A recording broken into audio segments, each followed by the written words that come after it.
শুধু দুই টুকরা কাপড় নিয়ে রওনা করেছেন আব্দুল্লাহ। নবীজির সামনে দাঁড়ায় গেছেন। আমার নবী বললেন, আব্দুল্লাহ একটু সোজা হয়ে দাঁড়াও। আব্দুল্লাহ নবীজির দিকে তাকায় চোখ দিয়ে টপ টপ করে পানি ছেড়ে কান্না করা শুরু করেছেন। আর ডেকে বলছেন, পয়গম্বর আমি দাঁড়াতে পারছি না, দাঁড়ালে আমার লজ্জাস্থান দেখা যায়। কাপড় ঢাকার মতো লজ্জাস্থানের কাপড় ঢাকার মতো আমার কাপড় নয়। নবী আমার ডাক দেয়, বিলাল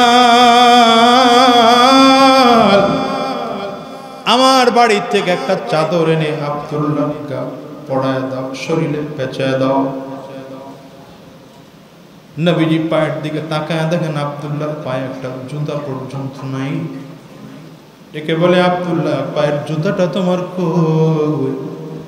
আব্দুল্লাহ চোখ দিয়ে পানি ছাড়া কান্না করে, হুজুর আমার মায়ের কাছ থেকে অনেক কষ্ট করে একটা চাদর আমি ছেয়ে আনছিলাম, চাদরটা ছিঁড়ে দুইটা ভাগ করে অল্প একটু পরনে পড়েছে আর একটু শরীরে পেঁচিয়েছি।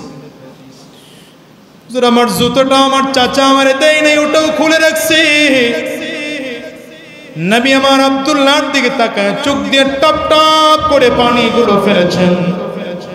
আব্দুল্লাহ নবীজির কদমের মধ্যে জড়ায় ধরেছেন, ইয়া রাসূলুল্লাহ আমি আমার সব ছেড়ে চলে আসলাম।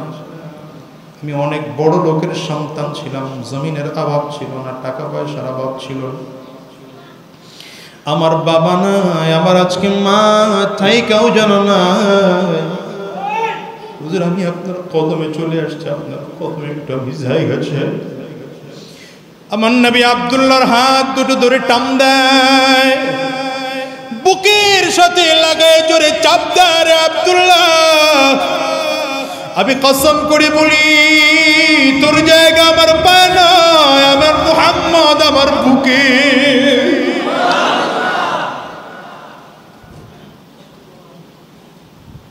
বারবার করে প্রশ্ন করে নবীজির কাছ থেকে উত্তর পায় না।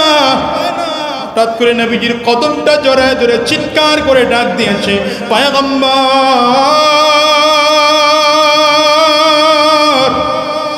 বারবার করে বাবার কথা জিজ্ঞাসা করি, আপনি প্রশ্নের উত্তর দেন না। ডানে তাকান, বামে তাকান, সামনে তাকান, নিজের দিকে তাকায় দেখে চোখ দিয়ে টপ টপ টপ টপ করে পানিগুলো ফালায় কান্না করেন। বলেন না আমার বাবা কখন আসবে? আমার নবী লজ্জায় কথা বলতে পারেন না, চক্ষু দিয়ে পানিগুলো ছাইরা ডাক দেয়, খুশি আমি তোরে কেমনে বলবো তোর বাবা যুদ্ধের ময়দানে শহীদ হয়ে আল্লাহর জান্নাতে চলে গেছে। আমি তোরে কেমনে বলবো তোর বাবা নাই, বশির বাচ্চা মানুষ, মাত্র 7 থেকে 8 বছর বয়স। চিৎকার করে নবীজির হাতটা ধরে ডাক দেয়, পয়গম্বর একটু পশ্চিম আকাশের দিকে তাকায় দেখেন যে সূর্য ডুবতেছে, বিকালবেলা হয়ে গেছে। আমি প্রতিদিন সূর্য ডুবার সময় বাবার হাতটা ধরে আপনার মসজিদে আসতাম, আপনার ইমামতিতে মাগরিবের নামাজ পড়তাম, ইশার নামাজ আদায় করতাম। আমার বাবা আমারে খাওয়ায় দিত, আমার বাবা আমারে পড়ায় দিত, আমার বাবা আমারে গোসল করায় দিত, আমার বাবার কোলে মাথাটা রেখে আমি বেশি ঘুমাইতাম। আজকে আমি কার কোলে মাথা রেখে ঘুমাবো? ও কলিজার টুকরা যুবক, এই মজলিসে যদি বাবা হারা কেউ হয়ে থাকো, সে বুঝবা এটা কত যন্ত্রণার বিষয়। এই মজলিসে কেউ যদি মা হারা হয়ে থাকো, তাইলে বুঝবা এটা কত যন্ত্রণার বিষয়। বাচ্চা মানুষ বসি নবীজির দিকে ডাইকা ডাইক কয়, পয়গম্বর এই যে পশ্চিম আকাশে সূর্য ডুবতেছে, আমার বাবা আমারে গোসল করায় দিত, কে আমারে গোসল করাবে? আমার বাবার হাতটা ধরে ধরে আমি মসজিদে আসতাম। আমি কার হাত ধরে মসজিদে আসবো? হুজুর আমারে কে একটু খাওয়ায় দিবে? একা একা খাইতে পারি না, আমি একা একা গোসল করতে পারি না, কাপড় পরিবর্তন করতে পারি না। ইয়া রাসূলুল্লাহ আমারে কে বাবার মতো আদর করে দেখবে? নবী আমার হাত দুইটা বাড়ায় দেয়, চোখ দিয়ে টপ টপ করে আমার নবী পানি বের হয়। আমার নবী ডাক দেয় বশীরা।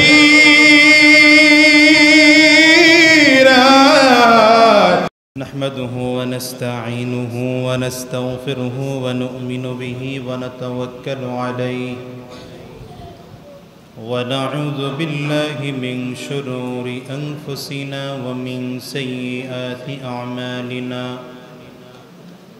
من يهد الله فلا مضل له ومن يضلله فلا هادي له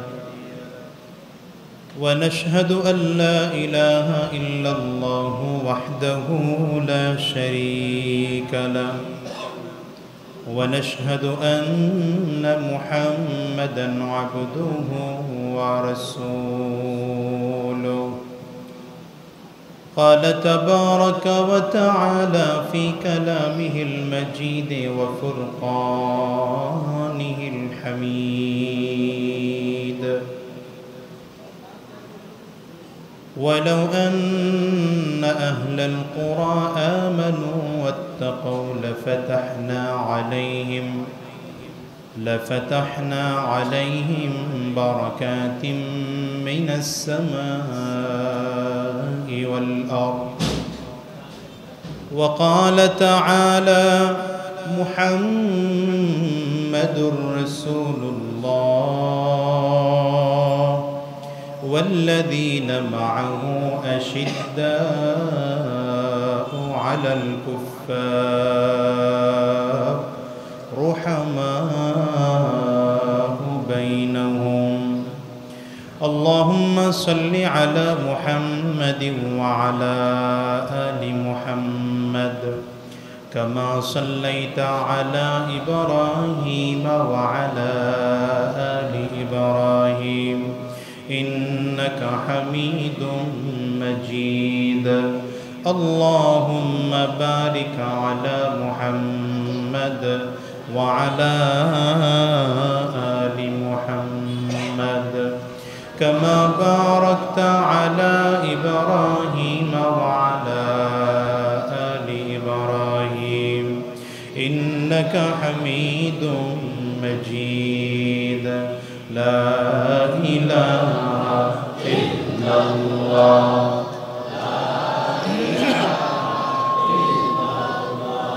জবান খুলে সকলেই আওয়াজ দিয়ে লা ইলাহা ইল্লাল্লাহ লা ইলাহা ইল্লাল্লাহ লা ইলাহা ইল্লাল্লাহ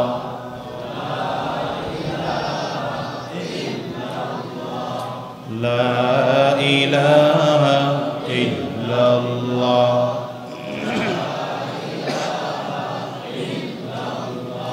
لا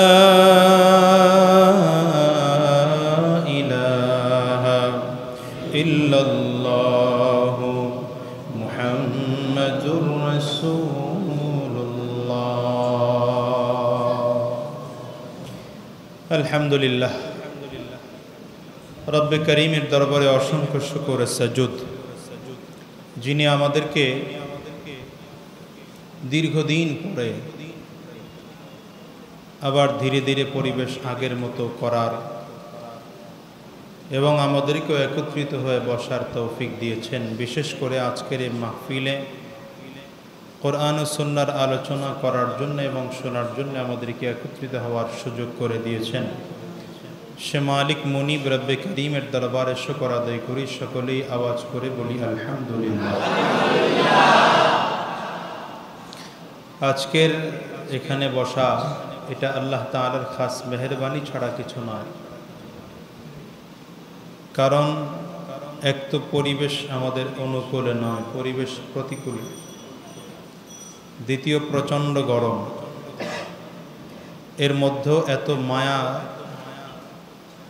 এত মহাব্বত, এত ভালোবাসা নিয়ে এই মজলিসে বসা, এটা প্রমাণ হয় এদেশের মানুষ এখনো কোরআনকে মহাব্বত করে, ঠিক না? কারণ এখানে যারা বসেছেন অনেকের চেহারা দেখলে বোঝা যায় যে এরা আরাম প্রিয়সী মানুষ, এরা বাসায় অনেক ভালো থাকে, বাসায় অনেক ভালো পরিবেশে থাকে, কিন্তু আজকে কোরআনের মুহাব্বতের কারণে যদিও কপাল থেকে ঘাম ঝরতেছে কিন্তু কোরআনের এই ময়দান ছাড়তেছে না, ঠিক না? এটা দ্বারা প্রমাণিত হয় এদেশে এখনো কোরআন বিলীন হয়ে যায়নি। কোরআন আস্তে আস্তে কোরআনের আলো আরো প্রজ্বলিত হবে, ঠিক না বেটি? আসলে তো আল্লাহ তাআলা বলছেন ইউরিদুনা লিইউতফিউ নূরাল্লাহি বিআফওয়াহিহিম। কাফির আর মুশরিকরা, ইসলামের শত্রুরা কোরআনের আলোকে ফু দিয়ে নিভিয়ে দিতে চায়। আল্লাহ বলছেন ওয়াল্লাহু মুতিম্মু নূরিহি, ওরা নিভাতে চায়, আমি আল্লাহ জ্বালিয়ে দেই। ওরা নিভাতে চায়, আমি আল্লাহ জ্বালিয়ে দেই। এদেশে একদল মানুষ আগেও ছিল, এখনো আছে, হয়তো ভবিষ্যতেও থাকবে, যারা কোরআন সহ্য করতে পারে না। এই বাচ্চা বসো, বারবার তুমি এর হাতে এত বড় মোবাইল দিছে কে? বাচ্চার চেয়ে ওজন বেশি মোবাইল। বাবা মারা খুব খেয়াল রাখবেন, বাচ্চাদের হাতে মোবাইল দিবেন না, খুব কম দেবেন।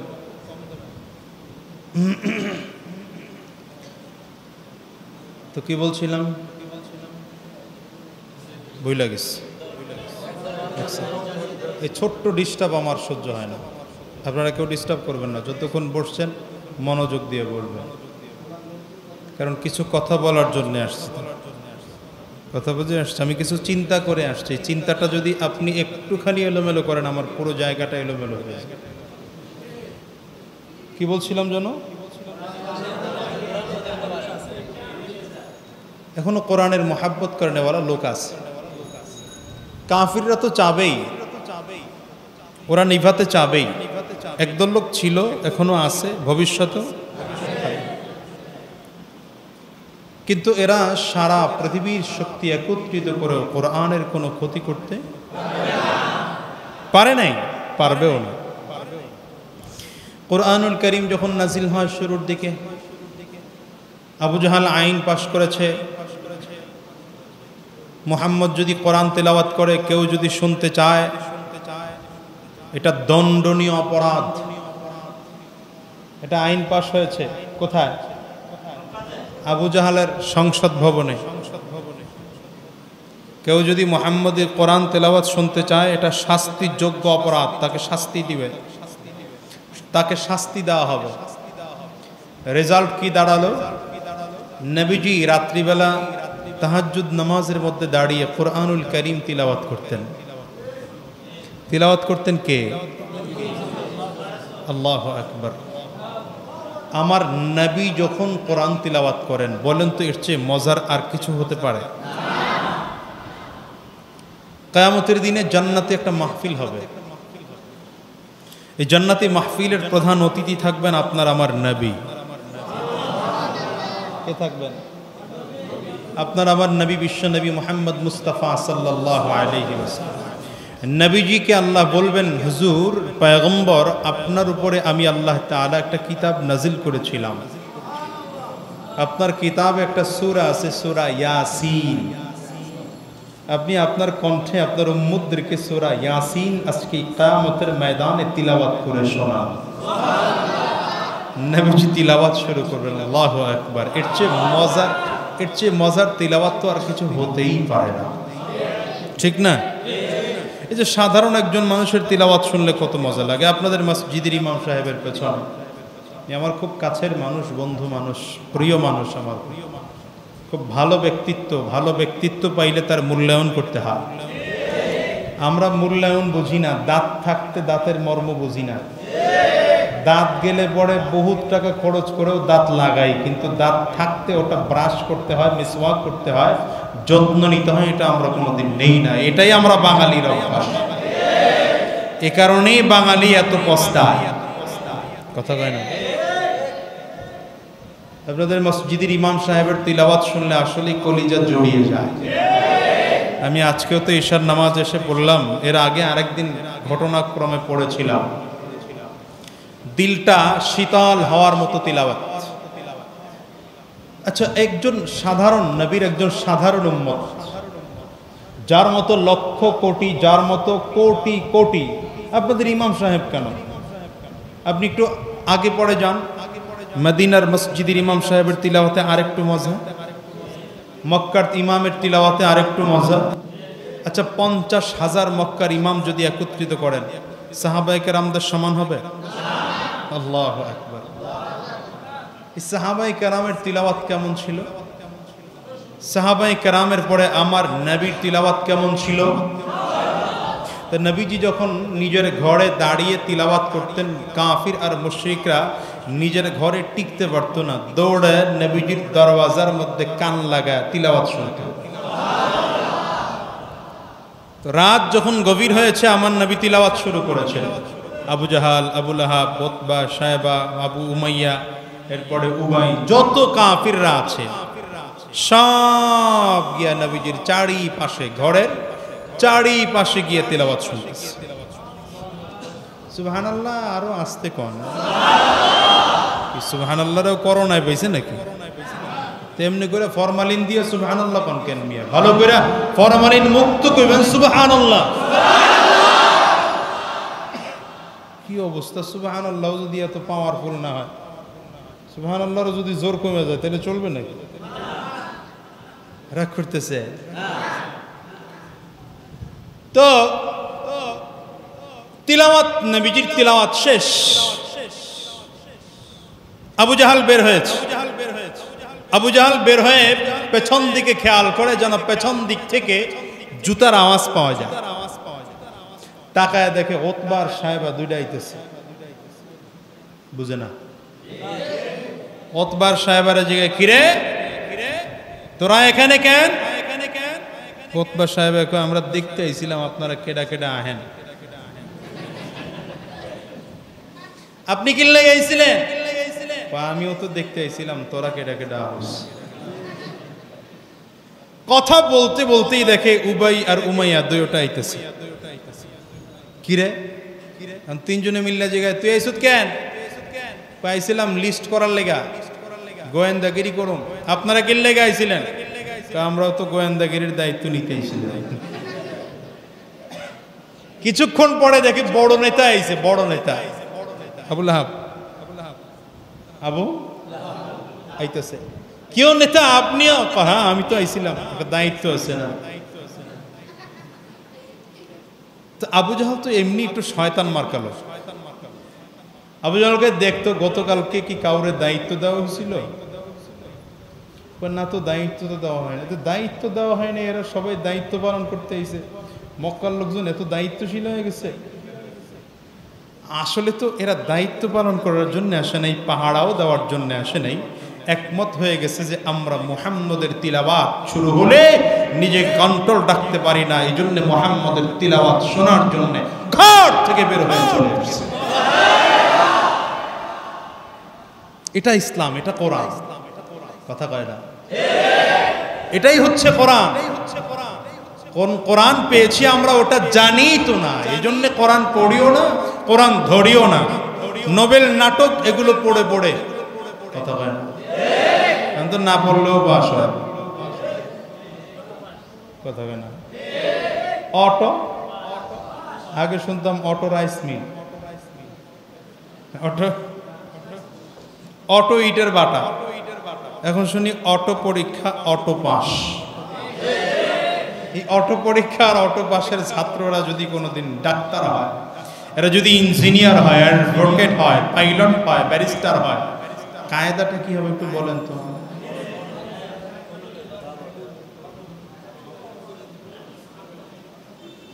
ভালো পদ্ধতি, ভালো ভালো করছেন, পরীক্ষা টরীক্ষা দেয়া লাগে নাই, পাস করে ফেলছে, ভালো, ঝামেলা মুক্ত। 1000 কোটি টাকার বাজেট বেঁচে গেছে। কিন্তু যাদেরকে অটো পাস করালাম, এদের পরিস্থিতি হলো কি?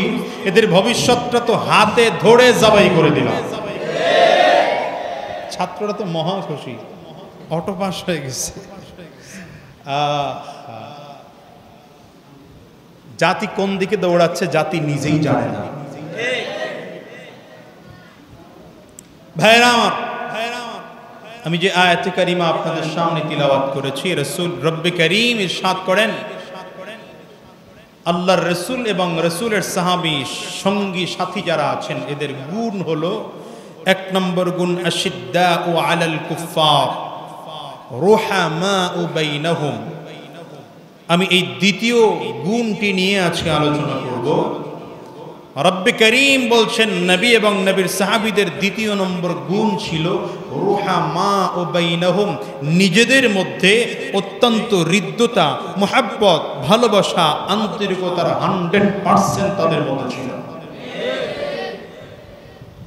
অথচ এদের গুণ আশিদ্দাউ আলাল কুফফার, কাফির বেঈমানদের ব্যাপারে এরা কঠোর ছিল, কিন্তু নিজেদের ব্যাপারে কথা বলে না। নিজেদের ব্যাপারে অত্যন্ত আন্তরিক, নিজেদের ব্যাপারে অত্যন্ত সহমর্মী, নিজেদের ব্যাপারে প্রচন্ড বিনয়ী, নিজেদের ব্যাপারে মুহাব্বতের শেষ নাই। সুবহানাল্লাহ। অথচ বেঈমানদের ব্যাপারে বড় কঠোর। কতটুকু মুহাব্বত নিজেদের মধ্যে ছিল, আল্লাহু আকবার। দেখেন, আমি এই জন্য আলোচনা বোঝানোর জন্য বলি, পৃথিবীতে বন্ধন হলো দুইটা, এক হচ্ছে রক্তের বন্ধন, আরেক হচ্ছে ঈমানের বন্ধন। একটা কিসের বন্ধন? আর একটা রক্তের বন্ধন স্বার্থের কারণে ছিন্ন হয়, ঈমানের বন্ধন স্বার্থের কারণে কখনো ছিন্ন হয় না। রক্তের বন্ধন স্বার্থের কারণে ছিন্ন হয়। রক্তের বন্ধন বোঝেন নাই? বাবা মায়ের বন্ধন, ভাই ভাইয়ের বন্ধন, ভাই বোনের বন্ধন, স্বামী স্ত্রীর, এই জাতীয় যত বন্ধন আছে, এই বন্ধনগুলো রক্তের বন্ধন। আর একটা বন্ধন আছে আত্মার বন্ধন, ঈমানের বন্ধন। ঈমানের বন্ধন কোনো স্বার্থের কারণে ছিন্ন হয় না। ঈমানের বন্ধন স্বার্থের কারণে কখনো বলে না। ঈমানের বন্ধন স্বার্থের কারণে কখনো, বন্ধন কয়টা মনে রাখেন, বন্ধন কয়টা? আলোচনা বুঝতে সহজ হবে। বলেন, বন্ধন কয়টা? এক নম্বর বলে না, এক নম্বর সবাই বলেন, এক নম্বর রক্তের বন্ধন। দ্বিতীয়টা আবার বলেন, দ্বিতীয়টা রক্তের বন্ধন স্বার্থের কারণে ছিন্ন হয়, ঈমানের বন্ধন স্বার্থের কারণে ছিন্ন হয় না। শুধু তাই না, রক্তের বন্ধন কখনো কখনো ঈমানের বন্ধনের কারণে ছেড়ে দিতে হয়। মনে রাখবেন, রক্তের বন্ধন টিকানোর জন্য যেমন করে মেহনত করতে হয়, ঈমানের বন্ধন টিকিয়ে রাখার জন্য মেহনত করতে হয়। তবে রক্তের বন্ধন টিকিয়ে রাখার জন্য যতটুকু মেহনত করবেন, তার চেয়ে লক্ষ কোটি কোটি কোটি গুণ বেশি মেহনত করতে হবে ঈমানের বন্ধন টিকিয়ে রাখার জন্য। কারণ রক্তের বন্ধন টিকালে সে জান্নাতীও হতে পারে, জাহান্নামীও হতে পারে। ঈমানের বন্ধন টিকালে নিশ্চিত জান্নাতি, কোনো সন্দেহ নাই। কথা বোঝাতে পারি নাই? এজন্য ঈমানের বন্ধন টিকাতে গিয়ে যদি রক্তের বন্ধন ছিন্ন করতে হয়, ছিন্ন করতে মুসলমান তৈয়ার। বুঝে না? ঈমানের বন্ধন টিকাতে গিয়ে যদি রক্তের বন্ধন ছিন্ন করতে হয়, মুসলমান রক্তের বন্ধন ছিন্ন করতে, কিন্তু রক্তের বন্ধন টিকাতে গিয়ে যদি ঈমানের বন্ধন ছিন্ন করতে হয়, মুসলমান রাজি হতে পারে না। সাহাবায়ে কেরামের মধ্যে সম্পর্ক ছিল ঈমানের, বন্ধন ছিল ঈমানের। বলেন, সম্পর্ক ছিল কিসের? বন্ধন ছিল কিসের? এ কারণে সাহাবায়ে কেরামের যত ঝামেলা, যত মুশকিল, যত যা কিছু হয়েছে, এই বন্ধন কখনো অটুট হয়নি, বরঞ্চ দিন গেছে বন্ধন আরো বেড়েছে।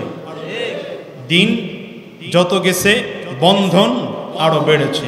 আপনি দেখেন, সাহাবায়ে কেরামের মধ্যে দল ছিল দুইটা, এক ছিল মুহাজির আর এক ছিল আনসার। মুহাজির কাদেরকে বলে?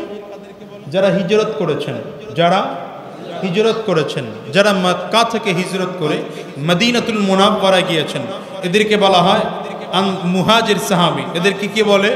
মুহাজির সাহাবী। আর যারা মদিনাতুল মুনাওয়ারায় ছিলেন, সাহাবায়ে কেরামদেরকে টাকা পয়সা অর্থ সব কিছু দিয়ে সহযোগিতা করেছেন, এরা হলেন আনসার সাহাবী। বুঝেন না? নবীজি একদিন এক সাহাবীকে ফজরের নামাজের পরে হাত ধরে দাঁড় করিয়েছেন। হাত ধরে দাঁড় করিয়ে বললেন, একজন তোমাদের ভাই এসেছে। উনি হিজরত করে গেছেন মক্কা থেকে মদিনায়। নবীজি মসজিদে নববীতে ফজরের নামাজের পরে বলছেন, তোমাদের এক ভাই এসেছে, এমন কেউ কে আছো? এই সাহাবীকে, আল্লাহর বান্দাকে তোমরা ভাই হিসাবে গ্রহণ করবে? একজন দাঁড়িয়ে গেলেন, হুজুর আমি তৈয়ার আছি। হুজুর আমি, বলেন না, তৈয়ার আছি। নিয়ে রওনা হলেন, ভাইয়ের হাত ধরে বাড়িতে চলে গেলেন। খুব ভালো করে বুঝবেন, মনোযোগ দিয়ে কথা শুনবেন। বাসায় গিয়ে সাহাবীর স্ত্রী ছিল দুইজন। দুইজনের মধ্যে যেই স্ত্রী সবচেয়ে বেশি সুন্দরী, সেই স্ত্রীকে তালাক দিলেন। তালাক দিয়ে বললেন, তোমার সাথে আমার কোনো শত্রুতা নেই, তোমাকে আমি মোহাব্বত করি, ভালোবাসি, তবে আমার ভাইয়ের চেয়ে বেশি না। আমার দুজন স্ত্রীর মধ্য থেকে সুন্দরী স্ত্রীকে তালাক দিলাম, যাও তুমি আমার ভাইকে বিয়ে করে নাও। সুবহানাল্লাহ বলেন।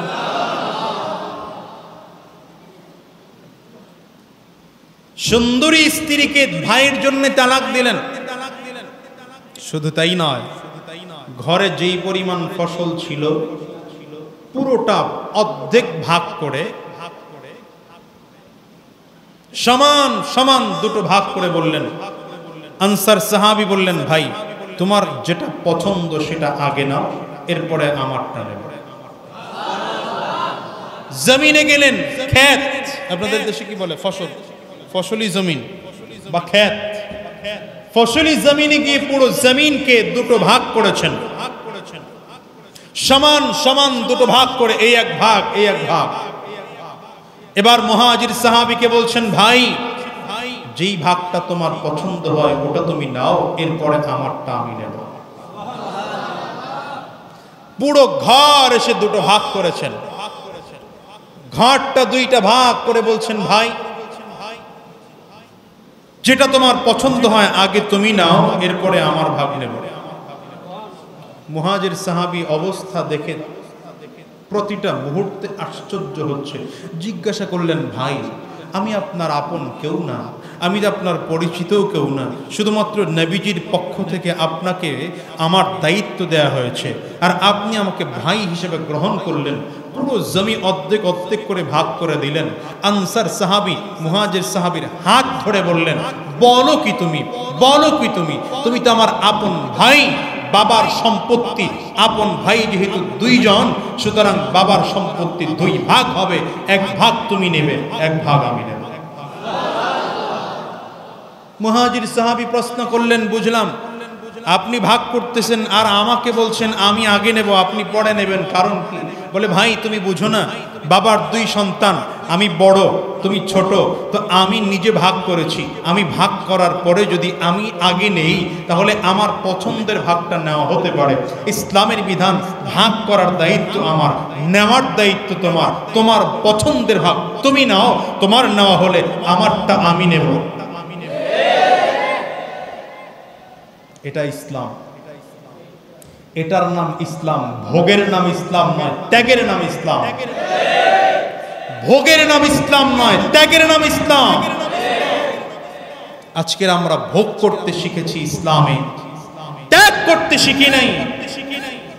ভোগ করছি কি, মাথায় টুপি দিলাম, পাবলিক আমাকে হুজুর বলে, লম্বা জুব্বা পরলাম, মানুষ আমাকে হুজুর বলে। ভোগ করছি, কথা বলেন না কেন? লম্বা জুব্বা পড়েছি, মানুষ আমাকে হুজুর বলে। দাড়ি রেখেছি, মানুষ আমাকে বড় আলেম বলে। আমি ভোগ করছি ইসলাম। ইসলাম তো ভোগ করার নাম নয়। সাহাবায়ে কেরাম ইসলামের দাওয়াত দিতে গিয়ে মার খেয়েছেন, আর আমি ইসলামের দাওয়াত দিলে জিলাপি আসে। কথা বলেন না কেন? সাহাবায়ে কেরাম ইসলামের দাওয়াত দিতে গিয়ে মার খেয়েছেন। হযরত আমরের মতো ব্যক্তিত্ব মার খেয়েছেন। আবু বকর সিদ্দিকের মতো ব্যক্তিত্ব মার খেয়েছেন, ওসমানের মতো ব্যক্তিত্ব মার খেয়েছেন, আর আমি ইসলামের পক্ষে কথা বললে আমার জন্য হাদিয়া আসে, আমার জন্য জিলাপি আসে। বোঝা গেল আমার কথায় ভেজাল আছে। বুঝে না আমার কথায়? কি কথা বলেন না কেন? হ্যাঁ, খুব কঠিন বিষয়, খুব কঠিন বিষয়। ইসলাম ভোগের নাম নয়, ইসলাম ত্যাগের নাম। আত্মার বন্ধনের চেয়েও ঈমানের বন্ধন মজবুত করতে হবে। আত্মার বন্ধন কি বলে, আপনার রক্তের বন্ধনের চেয়েও ঈমানের বন্ধনকে মজবুত করতে হবে। ঈমানের বন্ধনের জন্য সব স্বার্থ ছেড়ে দিয়ে হলেও ঈমানের বন্ধনকে মজবুত করে দাঁড়া করতে হবে।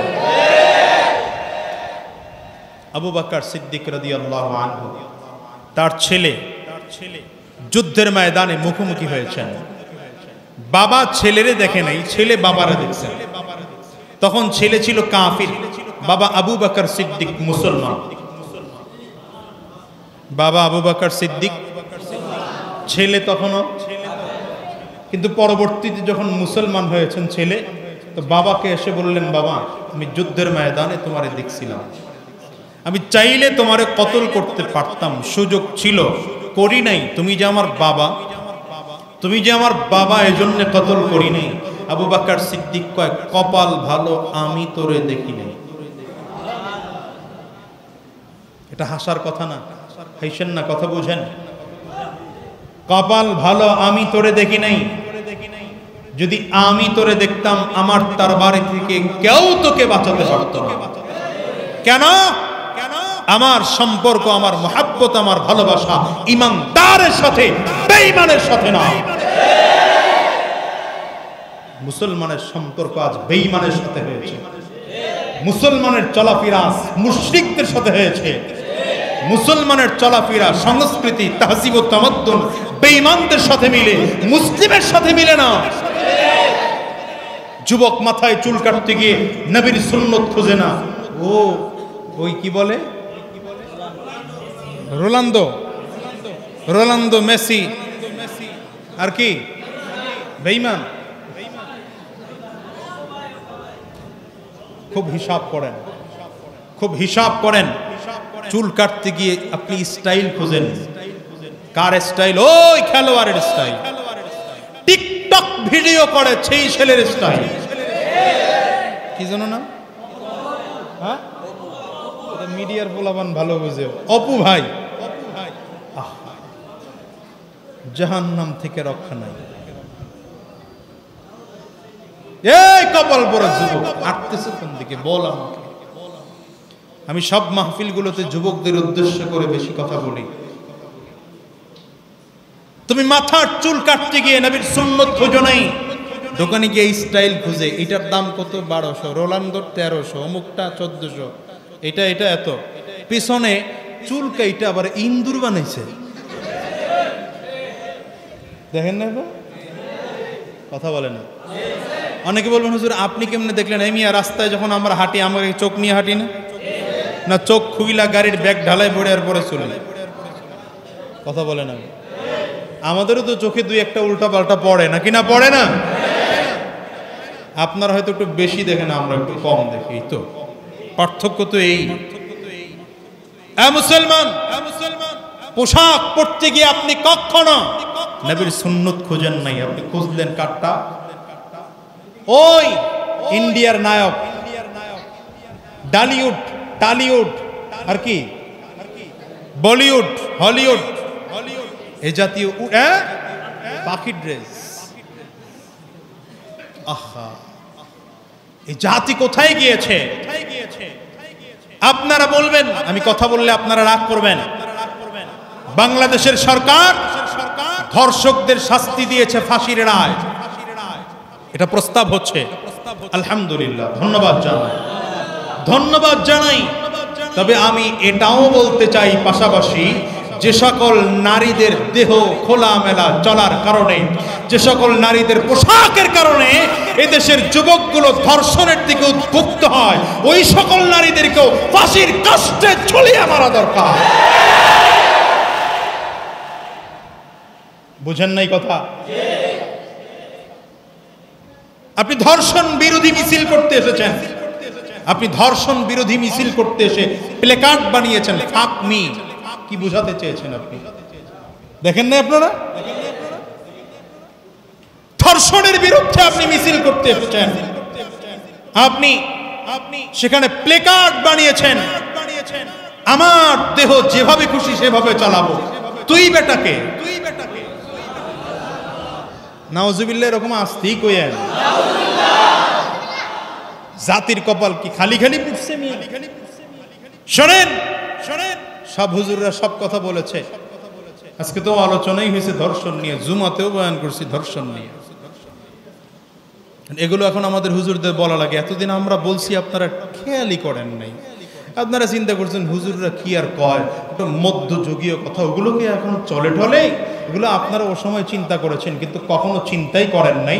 কসম করে বলি আল্লাহ, এদেশের উলামায়ে কেরামদের পরামর্শগুলো যদি, কোরআন ভিত্তিক সুন্নাহ ভিত্তিক পরামর্শগুলো যদি মেনে মেনে আপনারা চলতেন, কসম করে বলি এদেশের সমাজ থেকে আরম্ভ করে রাষ্ট্র পর্যন্ত সন্ত্রাস বন্ধ করা একদিনের ব্যাপার ছিল মাত্র।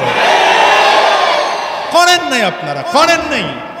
আপনারা শুধু হুজুর করে জঙ্গি কয়ে গালি দিয়েছেন, রাজাকার বলে গালি দিয়েছেন, উগ্রবাদ বলে গালি দিয়েছেন, আল বদর বলে গালি দিয়েছেন, আল কায়েদা বলে গালি দিয়েছেন। গালি দেন, দিতে থাকেন, দিতে দিতে এমন পরিস্থিতি হবে যেই লোকটা গালি দিয়েছে তার মেয়েকে ধর্ষণ করা হচ্ছে, তাকায় দেখা ছাড়া উপায় নাই।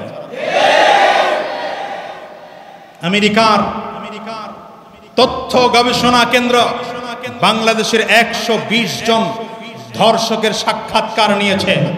কতজন? আলহামদুলিল্লাহ, সাক্ষাৎকার নিয়ে তারা পেয়েছে একজন মাদ্রাসার ছাত্র নেই। আলহামদুলিল্লাহ বলবেন না তো? জানি তো, না না, এটা বলা যায় না তো, আপনাদের মুখ থেকে বের হয় না, আমি বুঝি না এটা। 120 জন ধর্ষকের মধ্যে একজন মাদ্রাসার ছাত্র নেই। আমরা ক্ষতি করেছি দেশের, আমরা হুজুররা দেশের ক্ষতি করছি। হারে মিয়া, আমরা হুজুররা সমাজের, আমরা হুজুররা সমাজের ক্ষতি করেছি। কসম করে বলছি আল্লাহ, আমাদের হুজুরদেরকে যতদিন আপনারা পর করে রাখবেন, ধর্ষণ বাড়বে, সেঞ্চুরি বাড়বে, চুরি বাড়বে, ডাকাতি বাড়বে, মদ বাড়বে, হিরোইন বাড়বে, গাঁজা বাড়বে, এদেশের মাদক দ্রব্য বাড়তে থাকবে। কসম আল্লাহর, কোনোদিন কমবে না। যদি কমাতে হয় আলেমদের কথা পরামর্শ মানতে হবে।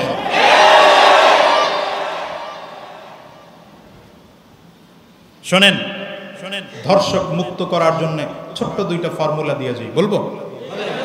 শুনবেন না তো আপনারা? কেমনে হবে? ওয়াজ তো আর এখান থেকে বের হবে না, এই গেট থেকে তো আর বাসায় যাবে না, ওয়াজ যাবে। আমি 2টা পরামর্শ দিয়ে যাই ধর্ষণ মুক্ত করার জন্যে, ধর্ষকদের শাস্তি দেওয়ার জন্যে, ধর্ষণ মুক্ত সমাজ করার জন্যে 2টো পদ্ধতি কোরআন থেকে দিয়ে যাচ্ছি। 1 নম্বর, আমার দেশের যত মা বোন আছে, প্রত্যেকটা মা বোনকে আপনি শালীন পোশাক পরিয়ে, পর্দা পরিয়ে, নাকাব পরিয়ে রাস্তায় বের করবেন। যদি আমার কোনো মা, আমার কোনো বোন রাস্তায় বের হতে হয়, শালীন পোশাক পরবে। পোশাকটা কি হবে? বলেন, মুখস্থ করেন, কি হবে? শালীন হবে। পোশাকটা বোরকা হবে, নাকাবটা ঢাকা থাকবে। এখন তো আবার পোশাক বেরিয়েছে বাদুর, বাদুর মার্কা পোশাক না, বোরকা বানাইছে। বোরকার মধ্যে এমন কারুকাজ, ওটা আর বোরকা নেই, ওটা পোশাক হয়ে গেছে। কথা কয় না? চেহারা খারাপ হলে কি হবে? বোরকার দিকে তাকাইতে হবে। বোরকার স্টাইল এখন এমন, ওটা বোরকা নেই, ওটা পোশাক হয়ে গেছে, বোরকা আরেকটা লাগাইতে হবে।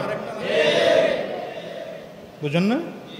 1 নম্বর পদ্ধতি বললাম। 2য় নম্বর পদ্ধতি, আমার দেশের সকল যুবকদেরকে হাক্কানি উলামায়ে কেরামদের নেতৃত্বে কোরআনের ট্রেনিং দিয়ে ইমানদার চরিত্রবান বানাতে হবে। এই 2টো পদ্ধতি আজকের থেকে শুরু করেন, 2টো পদ্ধতি আজকের থেকে শুরু করেন। কসম করে বলছি আল্লাহ, কসম করে বলছি আল্লাহ, এদেশ থেকে ধর্ষক নির্মূল হতে 6 মাসের বেশি টাইম লাগবে না। এরপরেও যদি কেউ ধর্ষণ করে, আমার মা বোনরা রাস্তায় পর্দা করে চলার পরেও যদি কোনো ধর্ষক খুঁজে পাওয়া যায়, কোনো ধর্ষক খুঁজে পাওয়া যায়, শাস্তি প্রদান করুন, শাস্তি প্রদান করুন। বাইতুল মুকাররমে জুমার নামাজের পরে সকল মিডিয়ার উপস্থিতিতে সকল টিভি চ্যানেলগুলো লাইভ কাস্ট করবে, সকল পত্রিকার ক্যামেরাগুলো সেখানে থাকবে, প্রধান বিচারপতি সেখানে থাকবে, প্রধানমন্ত্রী সেখানে থাকবে, বাইতুল মুকাররমের খতিব সেখানে থাকবে, লক্ষ লক্ষ জনতার উপস্থিতিতে ওই ধর্ষককে ফাঁসির কাস্টে ঝুলিয়ে দুনিয়ার থেকে বিদায় করেন। আল্লাহর কসম, দ্বিতীয়বার আর ধর্ষক বাংলায় তৈয়ার হবে না। আপনারা পারেন নাই করতে, আমাকে হুজুরগর কথা কখনো আপনাদের গায়ে সিজা নাই। এখন পরিস্থিতি হলো এমন, আইন তো ঠিকই আছে, তো আমার দলের 7 খুন মাফ।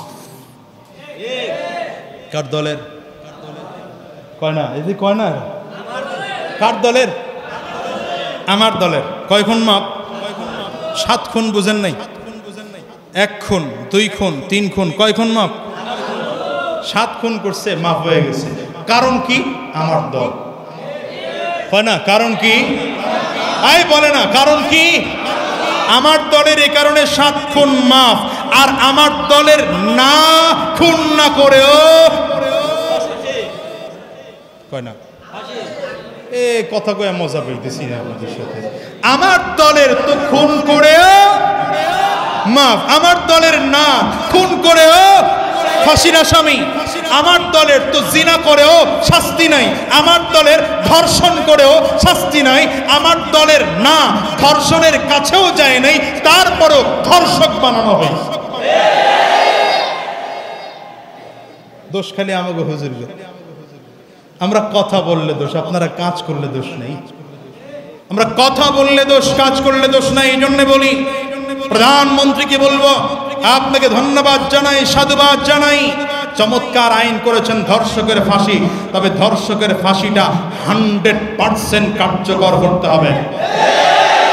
এমন যেন না হয় আমার দলে মাফ পেয়ে যাবে, আরেক দলের হলে শাস্তি পাবে, এটা যেন না হয়। সব দলের লোক শাস্তি পাইতে হবে। ছোট্ট ঘটনা আপনাদেরকে শোনাই।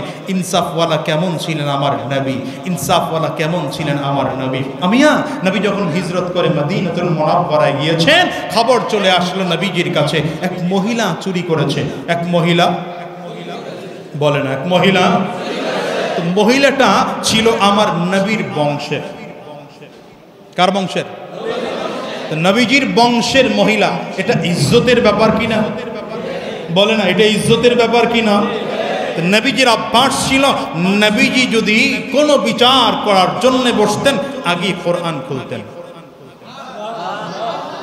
আগে কি খুলতেন? নবীজি এখনো কোরআন খুলবেন। কোরআনে চোরের শাস্তি আছে না নাই?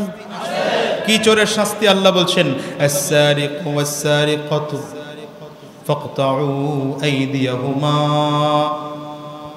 আস-সারিকু ওয়াস-সারিকাতু ফাকতাউ আইদিয়াহুমা। চোর যদি পুরুষ হয়, চোর যদি মহিলা হয়, তার হাতটা কেটে দাও। একবার চুরি করেছে, ডান হাত কেটে দাও। আরেকবার চুরিতে ধরা খেয়েছে, পাও কেটে দাও। আরেকবার চুরিতে ধরা খেয়েছে, বাম হাত কেটে দাও। আরেকবার চুরি করেছে, বা ডান পা কেটে দাও। সাহাবায়ে কেরামদের বুঝতে আর বাকি নাই। নবী তো এই মহিলার ব্যাপারে হাত কাটার ফয়সালা দেবেন। যদি বিষয়টা চারিদিকে প্রচার হয়ে যায়, নবীজির বংশের মহিলা চুরি করে হাত কাটা গেছে, নবীজির সম্মানহানি হয়। আবু বকর সিদ্দিক মিটিং এ বসেছেন, ওমর ফারুক মিটিং এ বসেছেন, ওসমান মিটিং এ বসেছেন, আলী মিটিং এ বসেছেন।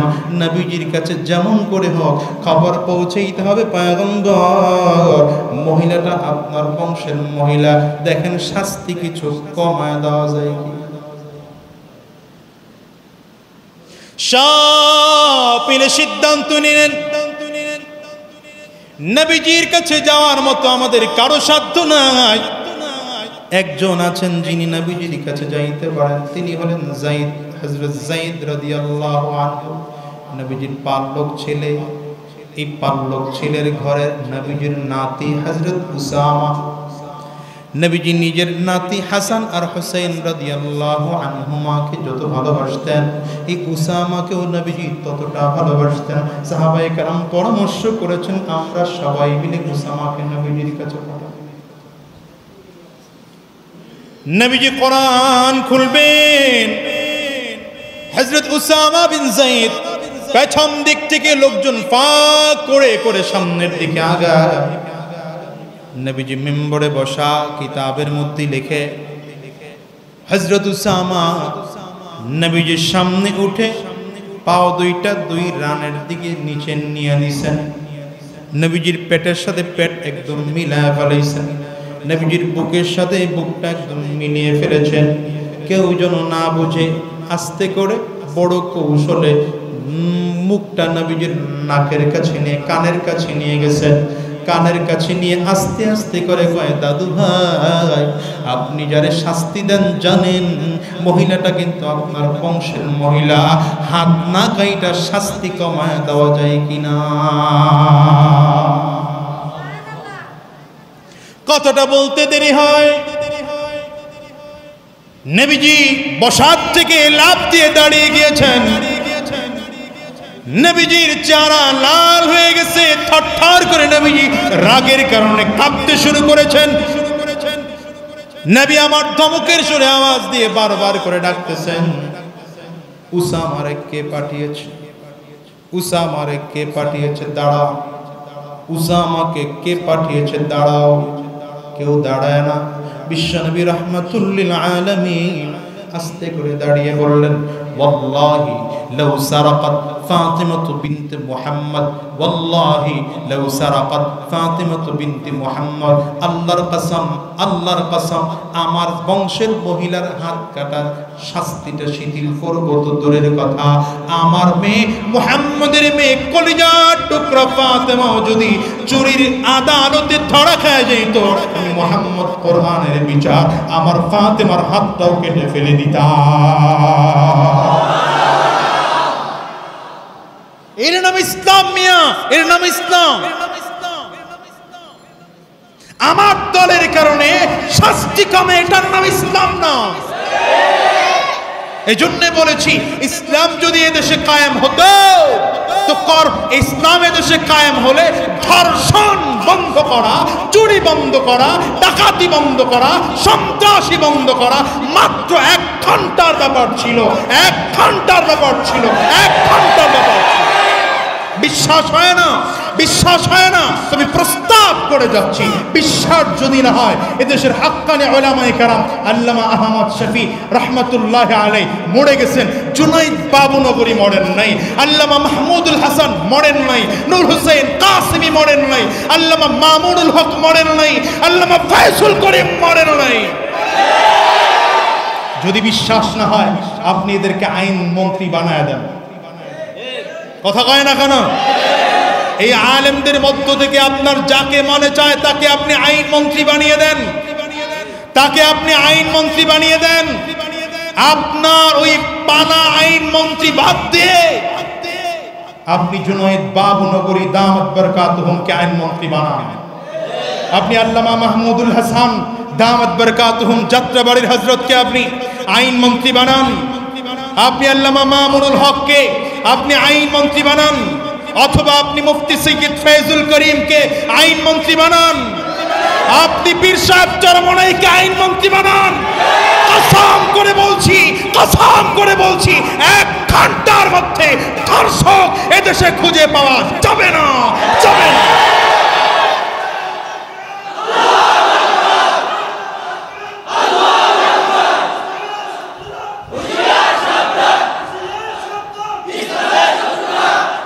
আমরা ওয়াজ মাহফিল থেকে নাকি আবার ধর্ষকদের উস্কানি দেই, কি নাউজুবিল্লাহ বলতে আপনাকে লজ্জা লাগতেছে? আমরা মাহফিল থেকে বলে ধর্ষকদের আবার উস্কানি দেই। এটা আবার কিছু কিছু তথাকথিত নারীবাদীরা এরা টকশোতে এসে এরা টিভি টক শোতে এসে বলছে হুজুরদের মাহফিল বন্ধ করতে হবে। আমি তো বলি শোনো, করোনার কারণে ওয়াজ মাহফিল বন্ধ, করোনার কারণে তালিম বন্ধ, করোনার কারণে মসজিদ বন্ধ। এই মসজিদ বন্ধ, তালিম বন্ধ, মাদ্রাসা বন্ধ হওয়ার কারণে বাংলাদেশে আরেকটি দুর্ভিক্ষ নেমেছে, তা হচ্ছে ধর্ষণ দুর্ভিক্ষ। মাহফিলগুলো যদি আবার চালু হয়, ধর্ষণ আবার বন্ধ হবে। আপনি কি মনে করছেন? আপনি কি জানেন আপনার মেয়ে এখনো ইজ্জত নিয়ে বাড়িতে আসে, স্কুল থেকে লেখাপড়া করে, সকালবেলা যায়, বিকালবেলা ইজ্জত নিয়ে আসে? এই জন্য সরকারের অবদান, কসম করে বলি, সরকারের অবদান নয়, এদেশের ক্ষমতাসীনদের অবদান নয়। ক্ষমতা পাওয়ার জন্য এদেশের লোকগুলো সন্ত্রাস লালন পালন করে, চাঁদাবাজ লালন পালন করে, ধর্ষক লালন পালন করে। এর একমাত্র অবদান জামাতে তাবলীগের হক জামাত, হক্কানি পীরদের খানকা, জামাতে তাবলীগের হক জামাত, এ ওয়াজ মাহফিল, তাফসীর মাহফিল, আল্লামা হাফিজুর রহমান সিদ্দিক কুয়াকাটার বয়ান, আল্লামা খালিদ সাইফুল্লাহ আইয়ুবীর বয়ান, এ সকল উলামায়ে কেরামদের বয়ান না থাকলে এদেশের যুবকগুলো আরো বহু আগে ধর্ষক হতো, বহু আগে চোর হতো, বহু আগে বাটপার হতো। ঠিক কিনা বলো? এজন্য হুজুরদের বিরুদ্ধে কথা বলার আগে লাগাম লাগিয়ে কথা বলবেন। আপনি বলেন আমার বিরুদ্ধে হাজার বলেন, অসুবিধা নাই। আমি ব্যক্তির বিরুদ্ধে বললে আমি রাগ করব না, আমি ব্যক্তির বিরুদ্ধে বললে আমি রাগ করব না। কিন্তু যদি দেখি আপনি ব্যক্তির বিরুদ্ধে বলতে বলতে ইসলাম পর্যন্ত যাচ্ছেন, ইসলাম নিয়ে কথা বলছেন, আমার নবীকে আপনি ধর্ষক বলে গালি দেন, আমি যদি দেখি আমার নবীকে আপনি সন্ত্রাস বলে গালি দেন, আমি যদি দেখি আমার নবীকে আপনি নারী লোভী বলে গালি দেন, আল্লাহর কসম করে বলি যে জিব্বা দিয়ে আমার নবীকে নারী লোভী বলা হবে, ও জিব্বাটা টেনে ছিঁড়ে ফেলে দিব।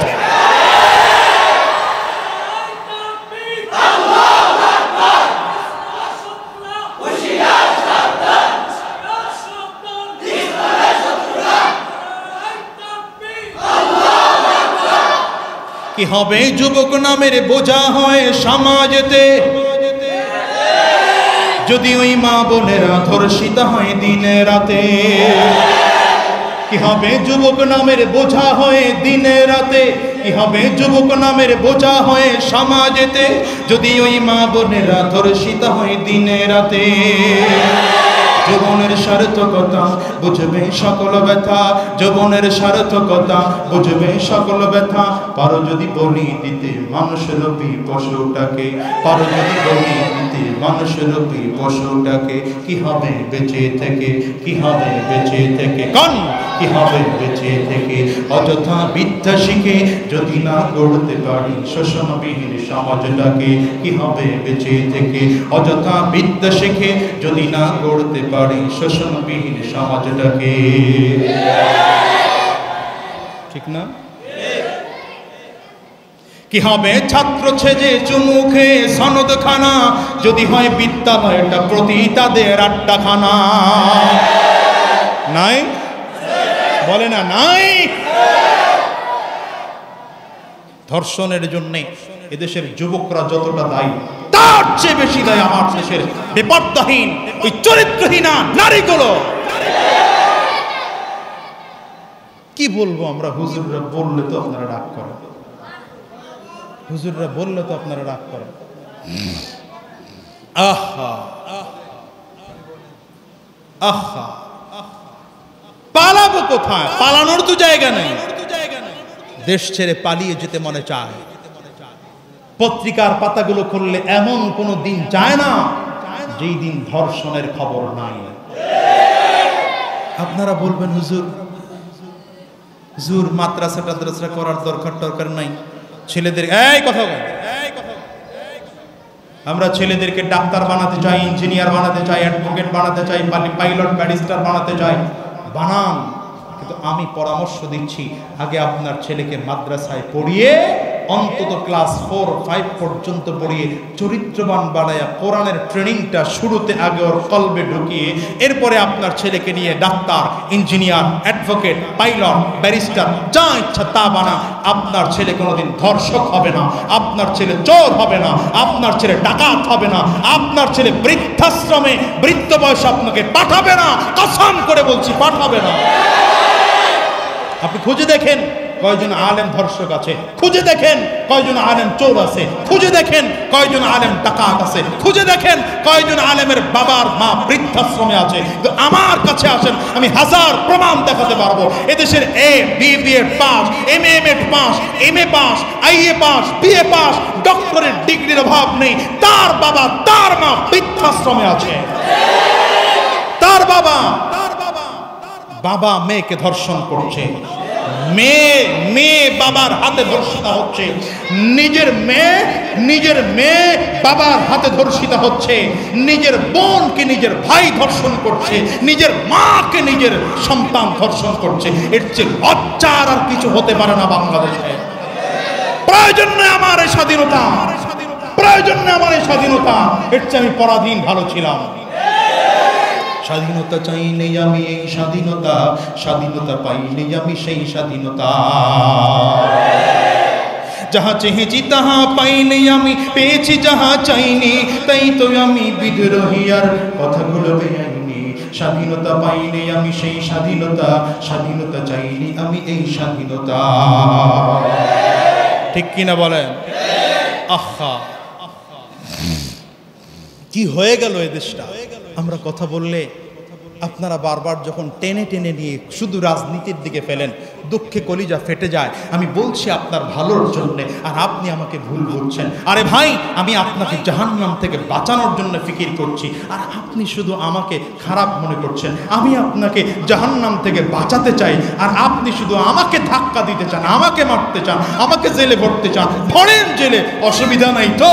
আমরা জেলে যেতে চাই কারণ পয়গম্বর ইউসুফ জেলে গিয়েছিল। রাগ করতেছেন বোধহয়। সাবধান সাবধান। মুহাম্মাদুর রাসূলুল্লাহ ওয়াল্লাযীনা মাআহু আশিদ্দাউ আলাল কুফফার রুহামাউ বাইনাহুম। সাহাবায়ে কেরামদের অন্যতম একটা গুণ ছিল, সাহাবায়ে কেরাম অন্যতম একটি গুণ সাহাবায়ে কেরামদের মধ্যে ছিল, তা হচ্ছে নিজেদের মধ্যে হৃদ্যতার মহাব্বতের কোনো অভাব ছিল না। নিজের ভাইয়ের চেয়ে বেশি মহাব্বত করতো সাহাবায়ে কেরাম একজন আরেকজনকে, নিজের বাবার চেয়ে একজন আরেকজনকে অনেক বেশি মহাব্বত করতো। আর এই মহাব্বতের জায়গাটা শিখেছেন আমার নবীর কাছ থেকে। আবু বকর সিদ্দিক নবীজির হিজরতের কালে রওনা করেছেন। গুহার ভেতরে আবু বকর সিদ্দিক বসা, নবীজির মাথা আবু বকর সিদ্দিক রাদিয়াল্লাহু আনহুর রানের উপর দিয়ে নবীজি আরাম করছেন, ঘুমাচ্ছেন। বিষাক্ত সাপ আবু বকর সিদ্দিক রাদিয়াল্লাহু আনহুকে দংশন করতেছে। আবু বকর সিদ্দিক পাওটা নাড়ান না। কেন নাড়ায় না? এটা রক্তের বন্ধন নয়, এটা ঈমানের বন্ধন। আমি আবু বকরকে যদি সাপ কাটতে কাটতে দুনিয়ার থেকে বিদায় করেও দেয়, আমি আমার পাও সরাবো না, নবীর কোনো ক্ষতি আমি হতে দেব না। এটার নাম হচ্ছে ঈমানের বন্ধন। আমার নবী যখন হিজরত করে মদিনাতুল মুনাওয়ারায় চলে গেছেন, ওই আব্দুল্লাহ নামের সাহাবীটা আর মক্কায় থাকে না। ভাই বাদ দিয়েছে, বোন বাদ দিয়েছে, বাবা বাদ দিয়েছে, মা বাদ দিয়েছে, এমনকি স্ত্রীও তার সাথে দেওয়া হয় নাই, জমি জমা পর্যন্ত তার সাথে দেওয়া হয় নাই। শুধু দুই টুকরা কাপড় নিয়ে রওনা করেছেন আব্দুল্লাহ। নবীজির সামনে দাঁড়ায় গেছেন। আমার নবী বললেন, আব্দুল্লাহ একটু সোজা হয়ে দাঁড়াও। আব্দুল্লাহ নবীজির দিকে তাকায়, চোখ দিয়ে টপ টপ করে পানি ছেড়ে কান্না করা শুরু করেছেন। আর ডেকে বলছেন পয়গম্বর আমি দাঁড়াতে পারছি না, দাঁড়ালে আমার লজ্জাস্থান দেখা যায়, কাপড় ঢাকার মতো লজ্জাস্থানের কাপড় ঢাকার মতো আমার কাপড় নয়। নবী আমার ডাক দেয় বিলাল আমার বাড়ি থেকে একটা চাদর এনে আব্দুল্লাহ পড়ায় দাও, শরীরে পেঁচায় দাও। নবীজি পায়ের দিকে তাকায় দেখেন আব্দুল্লাহর পায়ে একটা জুতা পর্যন্ত নাই। একে বলে আব্দুল্লাহ পায়ের জুতাটা তোমার কই?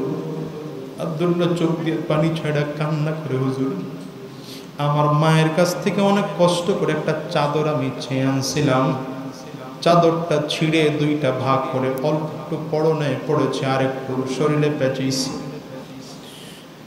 আমার জুতোটা আমার চাচা আমার দেয় নাই, ওটাও খুলে রাখছি।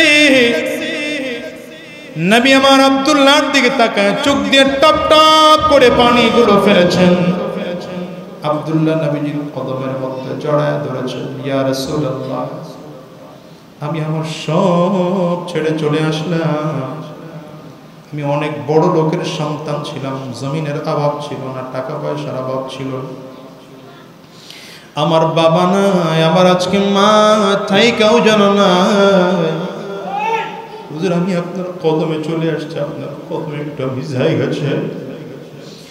আমার নবী আব্দুল্লাহর হাত দুটো ধরে টান দেয়, বুকের সাথে লাগায় জোরে চাপ দেয়। রে আব্দুল্লাহ আমি কসম করে বলি তোর জায়গা আমার পায় না, আমার মুহাম্মদ আমার বুকে।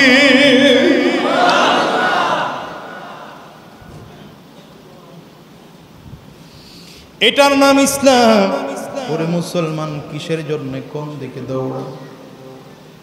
আমার নবী তো সাহাবীদেরকে মোহাব্বত করেছেন নিজের সন্তানের চেয়ে বেশি। ওই বদরের যুদ্ধে আমার নবী ডাক দিলেন, কে কে যুদ্ধের ময়দানে যাইবা? হযরত উকবা রাদিয়াল্লাহু আনহু নবীজির সাথে যুদ্ধের ময়দানে চলে গেছেন। বাচ্চা মানুষ, হযরত উকবার একটা ছোট্ট বাচ্চা ছিল, মাত্র 7 থেকে 8 বছর বয়স, নাম ছিল তার বশীর। বশীর বাচ্চা মানুষ, এই বাচ্চা মানুষকে কোথাও রেখে যান নাই, কারো কাছে বলেও যান নাই। বশীরের বড় কোনো ভাই নাই, বড় কোনো বোন নাই, বশীরের মাও নাই, বশীরের মাও দুনিয়া থেকে বিদায় হয়ে গেছে। হযরত উকবা বশীরকে কারো কাছে দায়িত্ব দিয়ে যান নাই, না বলে যুদ্ধের ময়দানে নবীর সাথে চলে গেছে। হযরত বশীর কেমনে যেন টের পেয়ে গেছেন আমার বাবা যুদ্ধের ময়দানে চলে গেছে। বশীর বাচ্চা মানুষ ধৈর্য ধারণ করে শুধু রাস্তার দিকে তাকায় থাকে, যুদ্ধ কবে জানি শেষ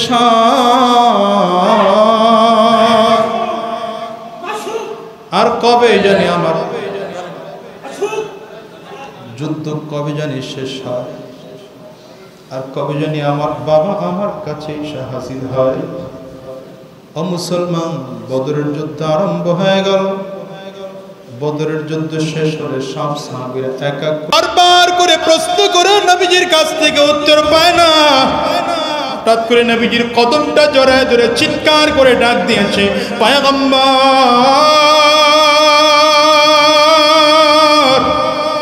বারবার করে বাবার কথা জিজ্ঞাসা করি, আপনি প্রশ্নের উত্তর দেন না।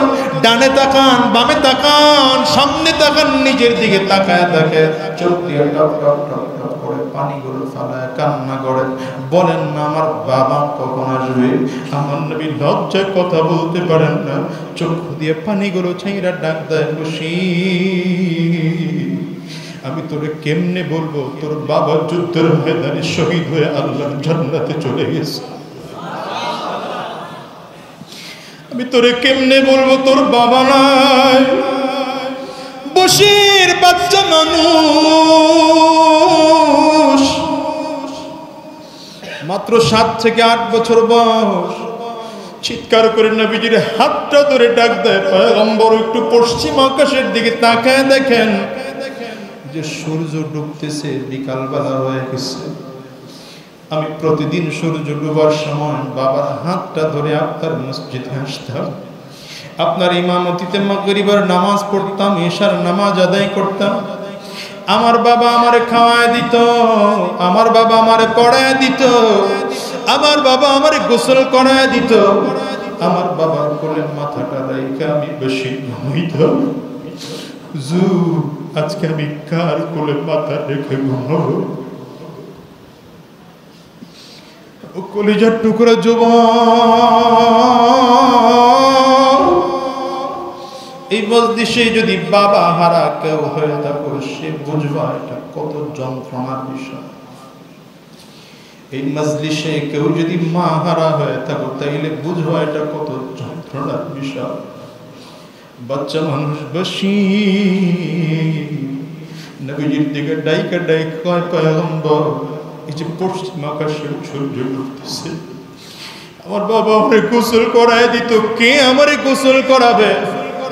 আমার বাবার হাতটা ধরে ধরে আমি মসজিদে আসতাম। আমি কার হাত ধরে মসজিদে আসবো? হুজুর আমারে কে একটু খাওয়ায় দিবে? একা একা খাইতে পারি না, আমি একা একা গোসল করতে পারি না, কাপড় পরিবর্তন করতে পারি না। ইয়া রাসূলুল্লাহ, আমারে কে বাবার মতো আদর করে দেখবে? নবী আমার হাত দুইটা বাড়ায় দেয়, চোখ দিয়ে টপ টপ করে আমার নবী পানি বের হয়। আমার নবী ডাক দেয়, বশীরা,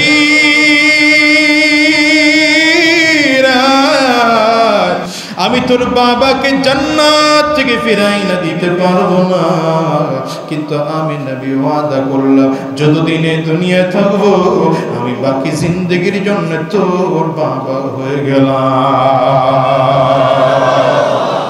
মুহাম্মাদুর রাসূলুল্লাহ والذين معه أشداء على الكفار رحماء بينهم। এর মুসলমান জানো, মুসলমানদের মধ্যে হৃদ্যতার বন্ধন, মহব্বতের বন্ধন ছাড়া কেউ পাক্কা ইমানদার হতে পারে না।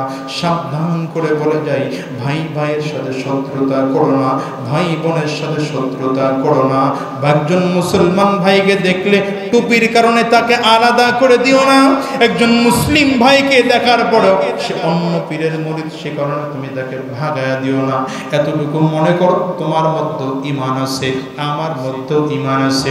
তুমিও এক আল্লাহকে বিশ্বাস করো, আমিও এক আল্লাহকে বিশ্বাস করি। তুমিও এক নবীকে বিশ্বাস করো, আমিও নবী মুহাম্মদুর রাসূলুল্লাহকে বিশ্বাস করি। তুমিও কোরআন মানো, আমিও কোরআন মানি। যদি ব্যাপারটা এমনই হয়, তোমার মূল্য আল্লাহর কাছে যতখানি, আমারও মূল্য আল্লাহর কাছে ততখানি, ঠিক কিনা?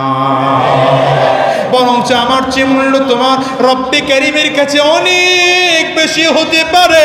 এই জন্য সাবধান। মুসলমান কোনোদিন এক মুসলমানের বিরোধিতা করতে পারে। মুসলমান যদি চরিত্রবান হয়, সে কোনোদিন তার বোনের গায়ে হাত দিতে পারে না। সে কোনোদিন আরেক মহিলার দিকে কুদৃষ্টিতে তাকাতে পারে না। মুসলমান কোনোদিন ধর্ষক হতে পারে না। মুসলমান কোনোদিন ধর্ষক হতে পারে না। যে ধর্ষণ করবে, ও বাবা হলেও ধর্ষক, ও সন্তান হলেও ধর্ষক। ধর্ষণের শাস্তি দেওয়াটাই ওর কাজ, ও বাবা না, ও সমাজের অপরাধী। ঠিক কিনা? আওয়াজ করে জোরে চিল্লাও। চুরি যেটাই করবে, ডাকাতি যেটাই করবে, ওর পরিচয় আর কিছু না, ও চোর। ওর পরিচয় ডাকাত, ওর পরিচয় বাবা নয়, ওর পরিচয় সন্তান নয়, ওর পরিচয় ভাই নয়, ওর পরিচয় এমপি নয়, ওর পরিচয় মন্ত্রী নয়। চুরি করে যদি ধরা হয়, এমপি হলেও হাত কেটে দাও। কথা বলেন না কেন? ধর্ষণ করে যদি এমপির ছেলেও ধরা খায়, ফাঁসির কাস্টে ঝোলা, ফাঁসি কার্যকর করো। আল্লাহর কসম করে বলছি, বাংলার জমিনে দ্বিতীয়বার কোনোদিন ধর্ষণের ঘটনা ঘটবে না। বাংলাদেশে দ্বিতীয়বার কোনোদিন চাঁদাবাজির ঘটনা ঘটবে না। কিন্তু শহরে মুসলমান, মৃত্যু কিন্তু একদিন তোমারও লাগবে, আমারও লাগবে, ঠিক কিনা? জোরে যেই সকল বিচারকদের কলমের খোঁচার কারণে ধর্ষকরা বেঁচে যায়, তোমাদেরকে বলে, যে সকল বিচারকদের বিচারের কলমের খোঁচার কারণে ধর্ষকরা বেঁচে যায়, আজ হোক কাল হোক, অপেক্ষা কর, বিচার হোক, তোর মেয়েকেও এই ধর্ষকরাই ধর্ষণ করবে।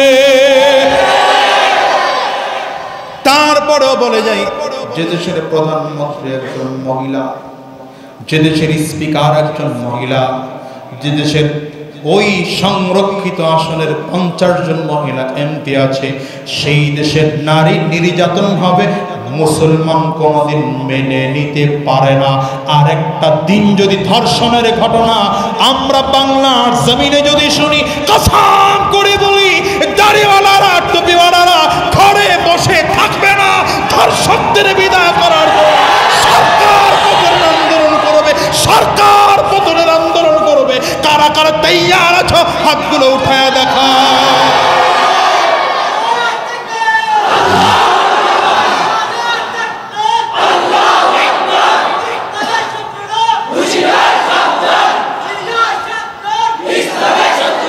সর্বশেষ কথা বলে যাই মুসলমান, আজকের প্রোগ্রাম, আজকের মাহফিল থেকে দৃঢ় প্রতিজ্ঞা হয়ে বিদায় হও। যতদিন এই জমিনে থাকবো আমার মালিকের গোলামি করে দুনিয়ার থেকে বিদায় হও। নিজের দিকে নিজে তাকাও, আমার মতো গুনাহগার বুঝি আল্লাহর জমিনে আর দ্বিতীয়টা নাই। নিজের দিকে নিজে তাকাও, আমি ঈমান নিয়ে দুনিয়ার থেকে বিদায় হতে পারবো কিনা। আমি মৃত্যুর পরে যদি জাহান্নামের আসামি হয়ে যাই, মালিক আমারে মাফ করবে কিনা, নিজের হিসাবটা নিজে মিলাও। ওরে মুসলমান, আরেকজনের বিরুদ্ধে চক্রান্ত করার সুযোগ তুমি কোথায় পাও? আরেকজন মুসলমানের বিরুদ্ধে ষড়যন্ত্র করার সুযোগ তুমি কোথায় পাও? হযরত ওমরের মতো মানুষ, তিনি নিজেকে নিয়ে নিজে প্রচন্ড ব্যস্ত। হযরত ওমর কয় কিয়ামতের দিন আল্লাহ তাআলা যদি ঘোষণা দেন সব জান্নাতি, একজন মানুষ জাহান্নামী, আমি ওমরের বড় ভয় হয়, আমি ওমর না জানি সেই মানুষটা হয়ে যায়। হযরত ওমর রাদিয়াল্লাহু আনহু যখন খলিফাতুল মুসলিমিন, এই চোখ দিয়ে পানি পড়তে পড়তে গাল বাইতে বাইতে গালের মধ্যে কালো দাগ পড়া ফেলেছেন। লোকজনগুলো এসে ডাক দিয়েছেন, আমিরুল মুমিনিন, একটু ঔষধ লাগাইলে তো আপনার গালের কালো দাগটা ভালো হয়ে যায়। হযরত ওমর কয় না ভাই না, আমি ঔষধ লাগাইলে আমার গালের কালো দাগটা ভালো হবে জানি, কিন্তু আল্লাহর সামনে কিয়ামতের দিনে কি নিয়ে দাঁড়াবো? আমার মালিক যদি ডাক দেন আমার, আমি আল্লাহর কাছে কি নিয়ে আসছো? আমি সেই দিন মালিকের কাছে বলবো, মালিক আর কিছু নিয়ে তোমার কাছে আসতে পারি না, একমাত্র তোমার ভয়তে, তোমার জাহান্নামের ভয়তে কাঁদতে কাঁদতে গালের মধ্যে কালো দাগ পড়ায় নিয়ে আসছি গো মালিক। আমার মালিক চাইলে সে উসিলা আমারে মাফ করে দিতে পারে। এই জন্য আজকের এই মজলিসটার মধ্যে যারা আছো, নিজের দিকে নিজে তাকায় দেখো, এই চোখ দিয়ে কত গুনাহ করেছি, এই হাত দিয়ে কত গুনাহ করেছি, এই পাও দিয়ে কত গুনাহ করেছি, এই অঙ্গ প্রত্যঙ্গ দিয়ে কত গুনাহ করেছি, এই জবান দিয়ে কত মিথ্যা কথা বলেছি, এই কান দিয়ে কত খারাপ জিনিস শুনেছি, এই চোখ দিয়ে কত খারাপ কিছু দেখেছি, এই ব্রেন দিয়ে কত খারাপ কিছু চিন্তা করেছি। আমার মালিক যদি কিয়ামতের দিনে আমার এগুলো মাফ না করে, আমার তো বুঝি কোনো উপায় নাই, আমার জাহান্নাম ছাড়া বুঝি কোনো উপায় নাই। জাহান্নাম তো তোমার আমার সহ্য করার ক্ষমতা নাই, জাহান্নাম তো বহুত দূরের ব্যাপার। কিয়ামতের ওই আযাবটাই তো সহ্য করার ক্ষমতা নাই। মানুষগুলো যখন কিয়ামতের ময়দানে দাঁড়াবে, সূর্য আল্লাহ তাআলা মুঠো হাত উপরে এনে দেবে, সূর্যটাকে উপর করে ছেড়ে দেওয়া হবে। আমার মালিক ডাক দিয়ে বলবেন, সূর্য তোর মধ্যে যতটুকু তাপ আছে পুরো তাপ, পুরো তেজ তুই ছেড়ে দে। সূর্যের তাপের কারণে কিছু কিছু মানুষ ঘামের হাবুডুবু খাইতে থাকবে, কিছু কিছু মানুষের কোমর পর্যন্ত ঘাম, কিছু কিছু মানুষের ওই সূর্যের তাপের কারণে ভাতার মাথার মগজগুলো ভাতের মারের মতো টক বক টক বক টক বক করে ভরকাইতে থাকবে। এই মানুষগুলো পাগলের মতো দৌড়ায় আর বেহুশ হয়ে চিল্লায়, আমার মালিক কয় ওই দিনটার ভয় করে আজকের থেকে চরিত্রবান হওয়ার ওয়াদা করো। ওরে যুবক, আজকের মাহফিল থেকে বলে গেলাম, জীবনে আর শয়তানি রাস্তায় চলবো না, চরিত্রবান হব, হৃদ্যতা, মোহাব্বত, ভালোবাসা, ঈমানের বন্ধন নিয়ে দুনিয়ায় চলবো।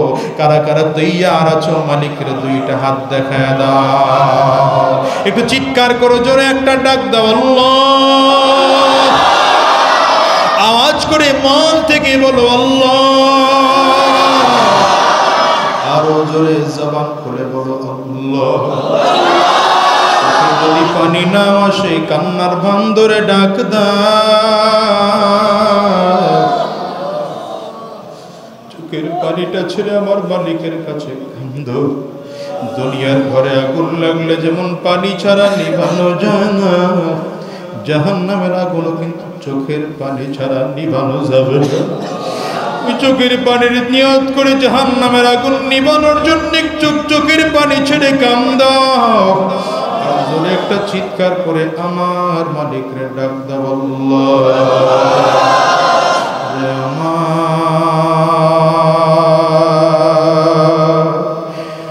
মাওলা রে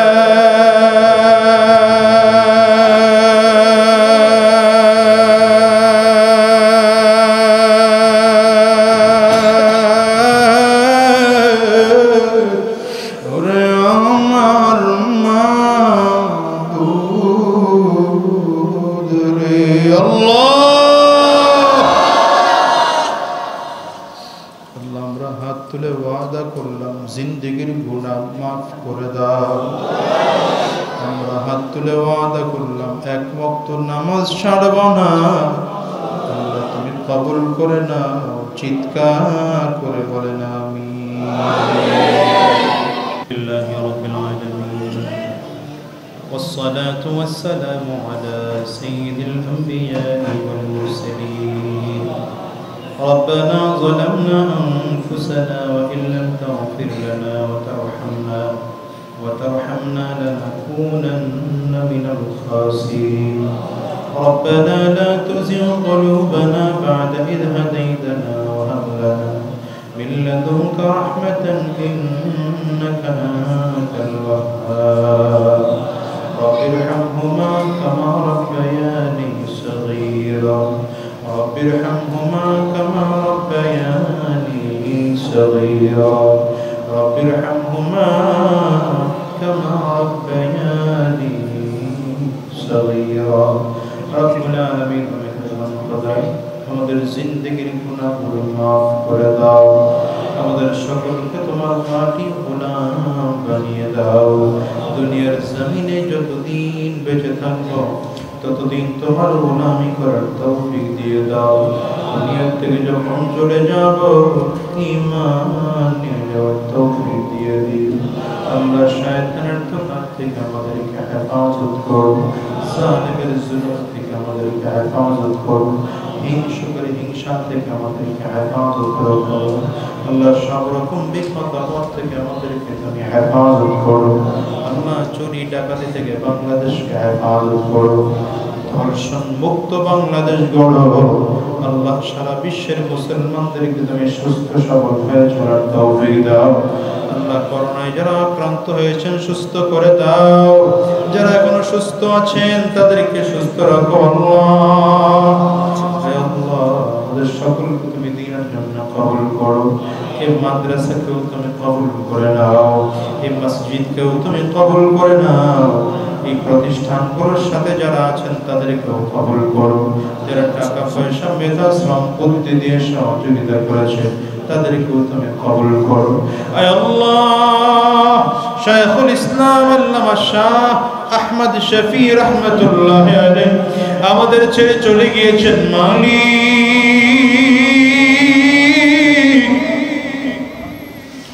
আয় আল্লাহ তোমার বান্দার কবরটা জান্নাতের নূর দিয়ে মুনাব্বার করে দাও।